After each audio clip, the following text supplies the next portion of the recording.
انسان کی یہ ٹریجڈی ہے، یہ المیہ ہے انسان کا. اس کو بھی قرآن مجید کی ایک سورت میں قسمیں کھا کر اذا السماء انشقت، اس کے بعد کیا فرمایا؟ یا ایھا الانسان انک کادح الی ربک کدحا فملاقیہ. اے انسان، تیرا المیہ، تیری ٹریجڈی اس سے کہیں بڑھ کر ہے. تجھے صدمے پر صدمے جھیلتے ہوئے، مشقت پر مشقت برداشت کرتے ہوئے ایک روز اپنے رب کے حضور میں بھی کھڑا ہونا ہے، جواب دہی بھی کرنی ہے. اس دن کے حساب سے، اس دن کے احساس سے جو بڑے بڑے ہماری امت کے عظیم جو گلے سرسبد ہیں، ان کا یہ حال آپ نے پڑھا ہوگا. حضرت ابوبکر صدیق رضی اللہ تعالیٰ عنہ وہ ایک عجیب کیف کے عالم میں فرمایا کرتے تھے، کاش میں درختوں پر چہچہاتی ہوئی چڑیا ہوتا جس سے حساب کتاب نہیں ہوگا. کاش کہ میں گھاس کا تنکا ہوتا جو آج ہے اور کل آگ میں جلا دیا جاتا ہے، ختم ہو جاتا، اس سے محاسبہ کوئی نہیں. وہ جس کے احساس سے کہ حضرت عمر جو ہے اپنے انتقال کے وقت سخت بے چین تھے. ان کے بیٹے حضرت عبداللہ ابن عمر رضی اللہ تعالیٰ عنہما نے ان کا سر جو ہے وہ اپنے زانوں پر رکھ لیا تو کہا نیچے ڈال دو. ایک عجیب بے کلی اور بے چینی. انہوں نے کہا ابا جان آپ کیوں پریشان ہیں؟ آپ تو عشرہ مبشرہ میں سے ہیں، آپ کو تو اللہ تعالیٰ نے جنت کی بشارت حضور کے ذریعے سے اس دنیا میں دی. حضرت عمر فرماتے ہیں کہ خدا کی قسم اگر قیامت کے دن عمر برابر سرابر پر چھوٹ گیا تو بہت بڑی کامیابی تصور کرے. یہ احساس جن کو ہوتا ہے. حضرت علی کا حال کیا ہوتا ہے؟ ابھی جو آپ نے حافظ صاحب سے سنا، یہ حضرت علی کا معاملہ ہے کہ ایک تیر پیوست ہو گیا تھا، کسی طرح نکل نہیں رہا تھا. حضرت علی نے فرمایا کہ اچھا چھوڑو مجھے، میں نماز کی نیت باندھتا ہوں. نماز کی نیت پڑھتے تھے تو لرزتے تھے، کانپتے تھے.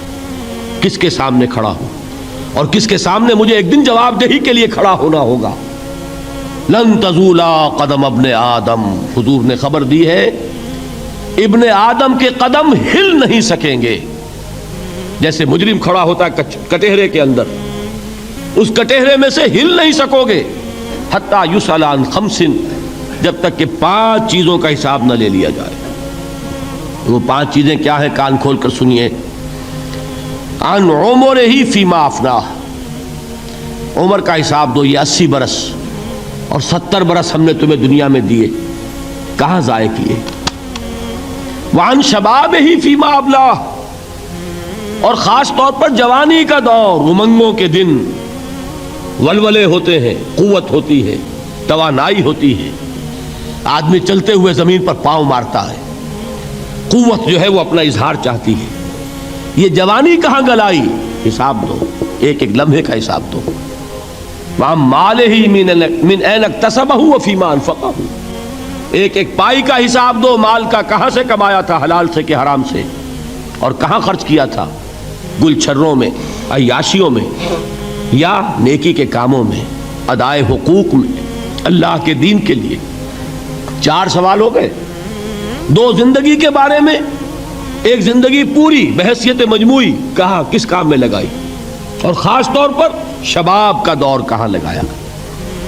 2 سوال مال کے بارے میں، کمایا کہاں سے، حلال سے کہ حرام سے، جائز سے کہ ناجائز سے، خرچ کہاں کیا. اور آخری سوال وَعَمَّا عَمِلَ فِيمَا عَلِمَ، جو علم حاصل کیا تھا اس میں عمل کتنا کیا. علم کے انبار لگاتے چلے گئے اور عمل کے آغاز کی بھی نوبت نہ آئی. یہ علم جو ہے یہ اس روز سب سے بڑا وبال بن جائے گا انسان.